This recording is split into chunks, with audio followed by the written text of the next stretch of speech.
Баршаңызға қайырлы күн достар, сіздермен бірге Фатима, менің каналыма қош келдіңіздер. Бүгін біз небәрі 4 қана ингредиенттен өте дәмді, осылай қызарып піскен, жұмсақ болып шығатын рогалики жасаймыз. Осы рогаликидің қамырына біз ешқандай жұмыртқа қоспаймыз. Жұмыртқасыз өте жұмсақ, дәмді қылып жасайтын боламыз. Ал ендеше жасауды бастайық. Ең алдымен бізге керегі 300 грамм сүзбе. 300 грамм сүзбемізге 100 грамм жұмсақ сары майымызды қосамыз. Менде бұл жерде қолдың майы. Сары майымызбен сүзбемізді жақсылап тұрып шанышқының көмегімен араластырып аламыз. Келесі кезекте 1 шай қасық ванильный сахар, сосын 150 грамм шекер және де 1 шай қасық қопсытқыш қосамыз да жақсылап тұрып тағы да араластырамыз. Ал енді мына шетте мен ең соңғы ингредиентті қосып жатырмын. Ол әрине ұн. Осы рогаликидің қамырына мен барлығы 250 грамм ұн қостым. Ұнды міндетті түрде електен өткіземіз. Осылай ұнымызды қосып, жақсылап тұрып араластырамыз.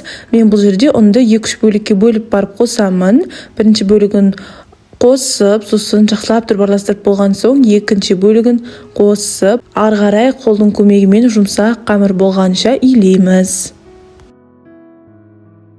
Достар, осы рогаликидің толық құрамын мен видеоның астына қалдыратын боламын. Сол жерден көріңіздер. Қараңыздар, осылай қамырларыңызды илей берсеңіздер, қолға жабыспайтын бір келкі қамыр болып шығады. Енді осы қамырымызды салафанға салып, 5 минутқа тоңазытқышқа қойып қоямыз. Негізі қоймасаңыздар да болады, бірақ мен осылай 5 минутқа тоңазытқышқа қойып қойғанды жөн көрдім. Ал енді қамырымызды жайып бастайық. Жаймастан бұрын қамыр жайатын жерімізге ұнымызды сеуіп аламыз. Сосын осы қамырдың екі бетінде ұнымызға аунатып, оқтаудың көмегімен қамырды жұмсақ қылып жаямыз.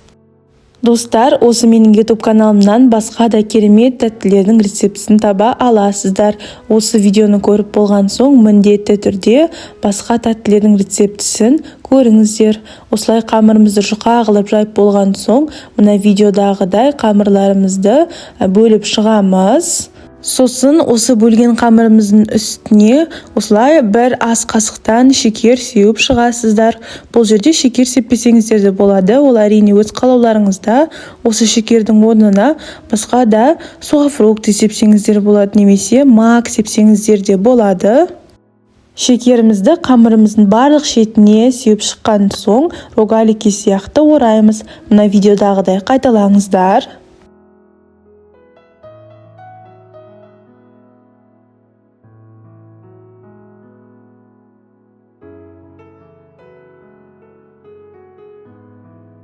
Рогаликиді қызып тұрған пеште 180 градуста 25-30 минут аралығында біздің рогаликиларымыз қызарғанша пісіреміз. Мінекей достар, жарты сағат өткен соң бізде осындай сүйкімді рогаликилар дайын болады. Қараңыздар, өте әдемі қызарып, күшті болып пісіп шықты. Осы рогаликидің иісі бүкіл кухняның иісін алып жатыр. Енді осы рогаликиді 10 минуттай суытып, сосын үстін осылай сәндесеңіздер болады. Қант ұнтағымен.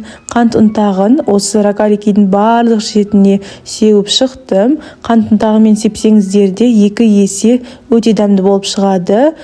Достар, осы сүзбелі рогаликиді міндетті түрде жасап көріңіздер, өте дәмді болып шығады. Жасалу жолы оңай. Егер осы видеоны соңына дейін көрген болсаңыздар, ода менің айтып жатқан нәрсемді түсінесіздер. Жасалу жолы өте оңай, тез жасалынады.